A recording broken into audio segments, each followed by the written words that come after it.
What is going on, ladies and gentlemen? BizzyDad here. You there checking out this Force of Will Face-Off.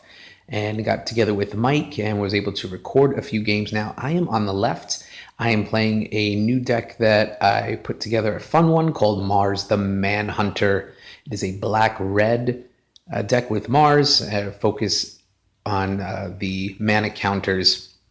A little aggressive and a lot of fun with, of course, my usual surprises. Mike is on the right. He is playing a Val 2.0 deck that he's trying to work on. We'll call it Val 2.0 no. For this one, I won the dice roll. And even though I'm running Mars, I choose to go first because I am going to shoot for a really, really good combo to open the game. And we're going to see if I get it here. So here we go. We get the deal and we're checking out our hands. When you run this deck, if you go first, you mulligan very hard for this combo in order to get it. So it looks like Mike is keeping his hand. I don't know if he's going to ship any back. I'm going to put 4 back because I'm really going hard for the combo. So there it is. 4 goes back, and Mike does keep his hand. The rulers are revealed. Mine upside down. Mars versus Val. Val 2.0. I get my 2 mana counters, and I'm going to kick off the game. So, get the black-red, and I was lucky enough to get the combo. So I'm going to use both mana counters for the Conjure Time Bomb. This puts a 1/1 bomb token into your field, and at the beginning of your next turn, you could banish it, and it'll hit your opponent for 1,000 and his board. And I also pay the Shadow of Lapis, which is really good. This is the combo that I wanted out there. The Shadow of Lapis, if you banish it, you create a copy of a token that's already on the board. So Mike now does his black-green, and he's going to play an Apollo, and he does not have any way to get rid of the bomb or the shadow. So at the end of his turn, I'm going to banish it. I'm going to create a bomb copy, and then at the beginning of my turn, I'm going to banish both bombs. So I just did 2,000 to Mike and 2,000 to his board. At the end of the first turn, he's hit for 2,000. It's an unbelievable combo. Bomb combo, the Bombo.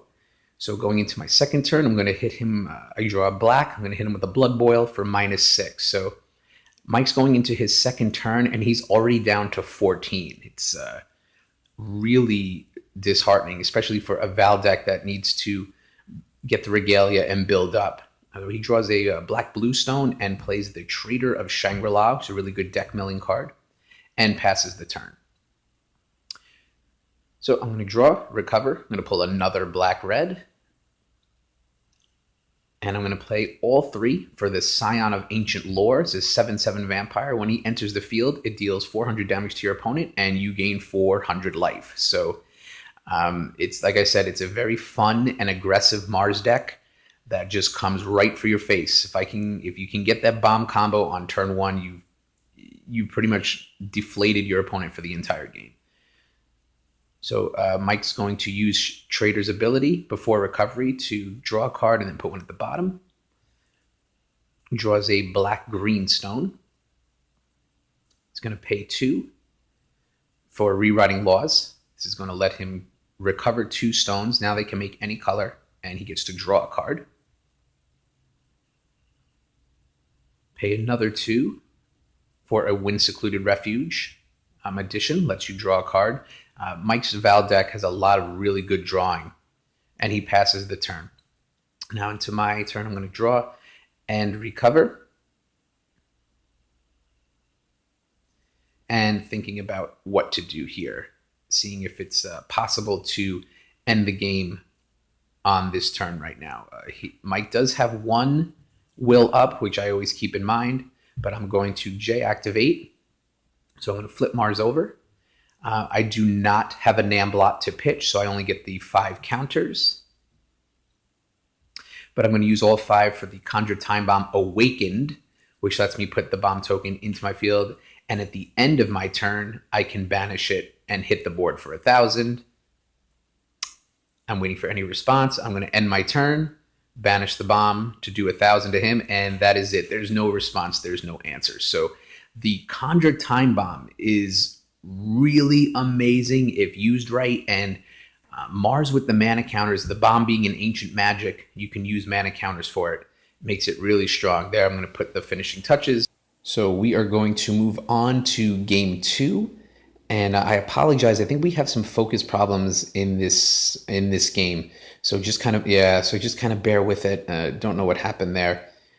Mike, now this is game 2. Mike is going to go first, which I don't blame him because he does not want to run into that bomb combo again. But this is kind of just a side effect of your opponent doing that with Mars is now going to give me Energize. So I'm going to be going second. I'll get the Energize and the 2 mana counters as well. It's a little bit of a different strategy when you go second. I'm not necessarily looking for the Conjure Time Bomb Shadow of Lapis combo anymore because it's going to be much more vulnerable if you go second than if you go first. So I'm going to instead be more direct with Burn and just kind of try to build mana counters up for when Mars J activates. And we're going to see how this one goes. I'm going to ship back 1. And Mike, I didn't see how many he shipped back, but we'll catch that and put it in the video. So he goes first. He draws a black-green, and he's going to Nameless Mist me. I think he's going to try to get rid of whatever. There's the bomb right off the bat. So bomb, Levitine, Invitation of Disaster, Namblot, and the Ancient. He's going to get rid of Invitation of Disaster. Whatever that card is that lets you put mana counters on Mars. I forgot the name of it. So he passes the turn to me, and I'm going to draw and call a stone. And it is basic black. I'm going to play my Levitine. And thinking of what to do here.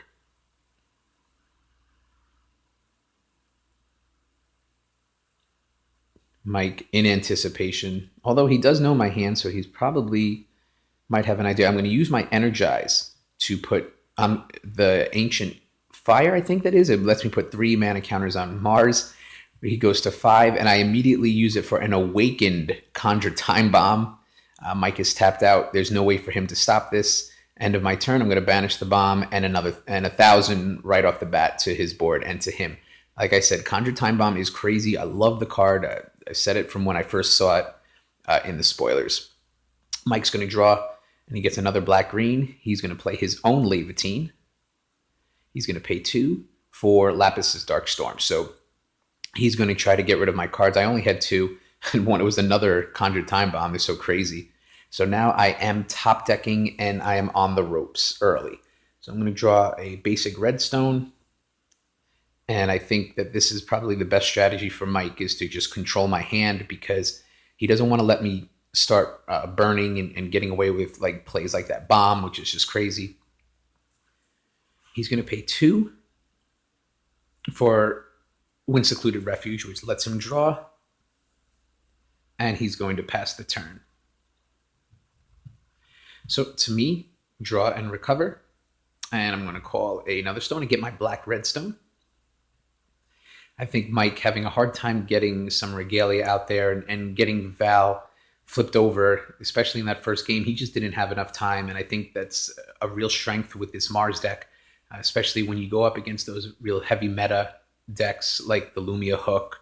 It actually doesn't do that horribly because you try to race out the hooks.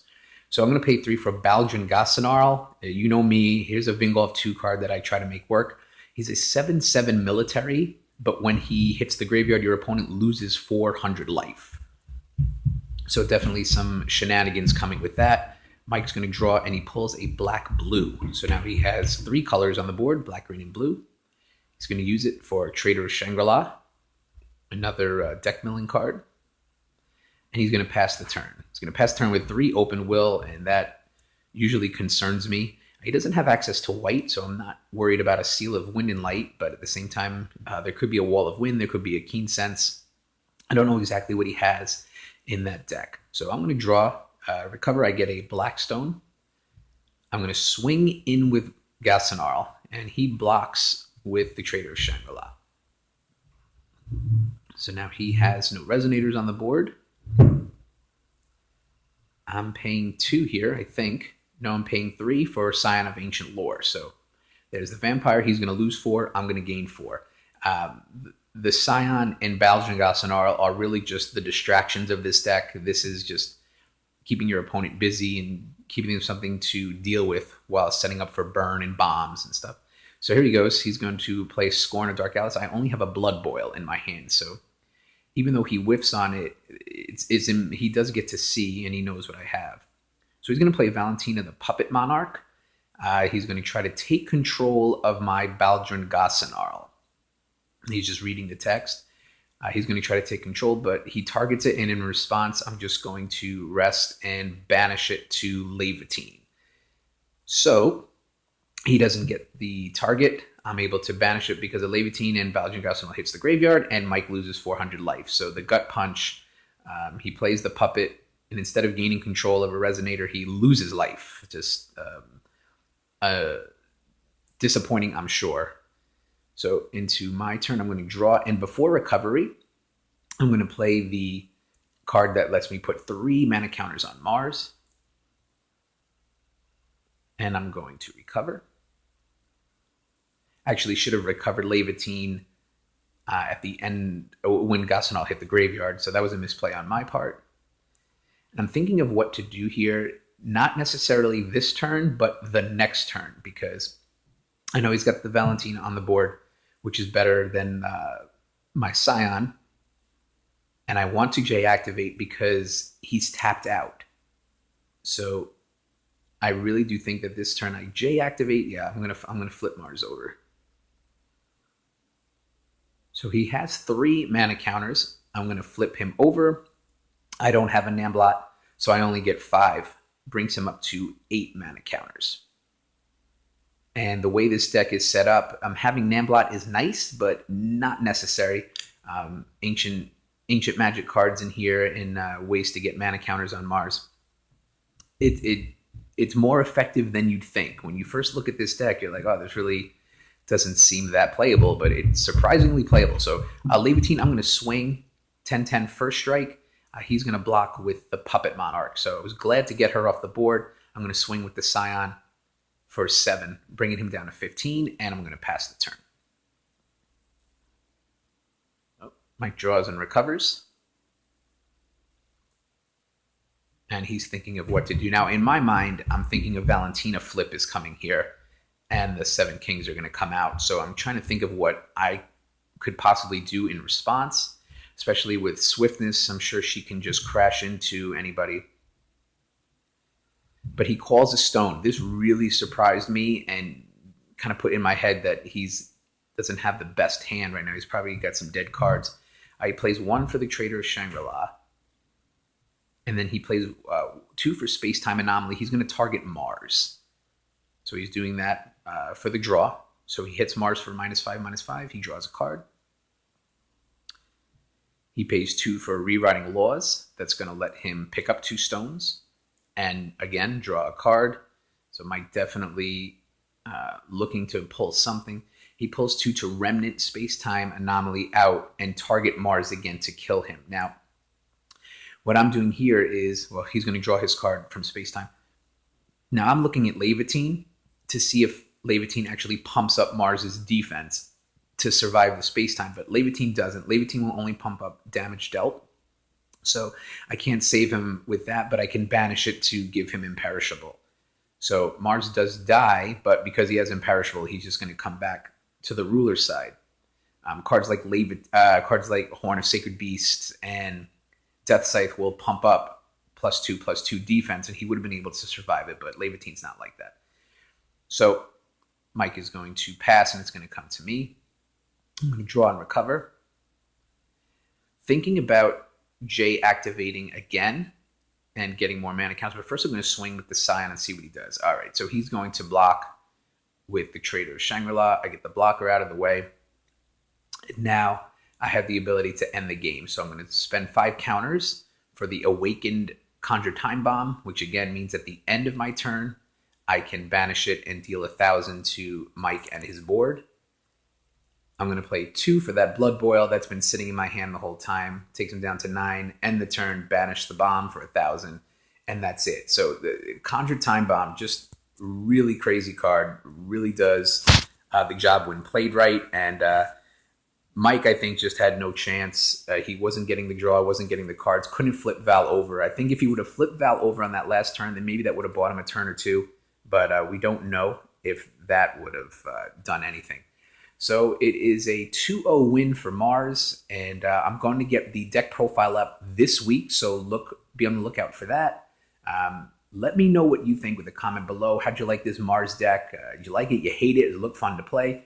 Always love your comments. Always love your discussions. Don't forget, like, share, subscribe. I got with Mike to play a few matches, so more face-offs coming soon, and next week is going to be Vingolf 3 unboxing, which means new cards, new decks, new matchups. So definitely a lot coming. So that's it for today. And as always, thanks for a few minutes, and I'll talk to you soon. Bye.